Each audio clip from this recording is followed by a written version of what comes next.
ಕಾಂಗ್ರೆಸ್ ಪಾರ್ಟಿಗೆ ಯಾರು ಅಂಬೇಡ್ಕರ್ ಅವ್ರಿಗೆ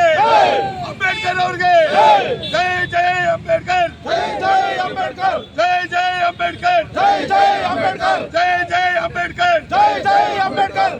बोलो कांग्रेस पार्टी के, बोलो कांग्रेस पार्टी के. ಕೇಳಿ ಅವರು ಕ್ಷಮೆ ಕೇಳ್ಕೊಂಡು ಅವ್ರು ರಾಜೀನಾಮೆ ಕೊಡಬೇಕು ಅಂತೇಳಿ ನಾವೆಲ್ಲ ಕೂಡ ಆಗ್ರಹಿಸ್ತಾ ಇದ್ದೀವಿ. ಧಿಕ್ಕಾರ ಧಿಕ್ಕಾರ, ಅಮಿತ್ ಶಾಗೆ ಧಿಕ್ಕಾರ, ಧಿಕ್ಕಾರ ಧಿಕ್ಕಾರ, ಧಿಕ್ಕಾರ ಧಿಕ್ಕಾರ, ಅಮಿತ್ ಶಾಗೆ ಧಿಕ್ಕಾರ.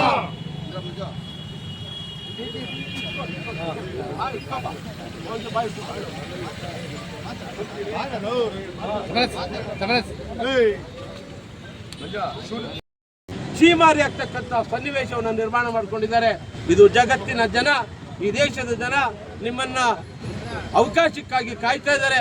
ಅದರಿಂದ ನೀವು ಜನತೆಯಲ್ಲಿ ಕ್ಷಮೆ ಯಾಚಿಸಬೇಕು ಅಥವಾ ಪ್ರಧಾನಮಂತ್ರಿಗಳು ಅವರು ರಾಜೀನಾಮೆಯನ್ನ ಪಡ್ಕೋಬೇಕು.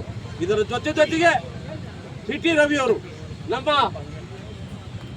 ರಾಜ್ಯದ ಮಹಿಳಾ ನಾಯಕಿಯಾದಂಥ ನಮ್ಮ ಹೆಬ್ಬಾಳ್ಕರ್ ಅವ್ರನ್ನ, ಲಕ್ಷ್ಮೀ ಹೆಬ್ಬಾಳ್ಕರ್ ಅವ್ರನ್ನ ಬಹಳ ಕೆಟ್ಟ ಪದವನ್ನು ಬಳಸಿ ಅವರಿಗೆ ನೋವಾಗ್ತಕ್ಕಂಥ ಮಾತಾಡಿ ಇಡೀ ರಾಜ್ಯದ ದೇಶದ ಹೆಣ್ಣು ಮಕ್ಕಳ ಒಂದು ಗೌರವವನ್ನು ಕಾಪಾಡ್ತಕ್ಕಂಥ ಸ್ಥಾನದಲ್ಲಿರ್ತಕ್ಕಂಥವರು ಬಹಳ ಅವಹೇಳನಕಾರವಾಗಿ ಕೆಟ್ಟ ಪದಗಳನ್ನು ಬಳಸಿರ್ತಕ್ಕಂಥದ್ದು.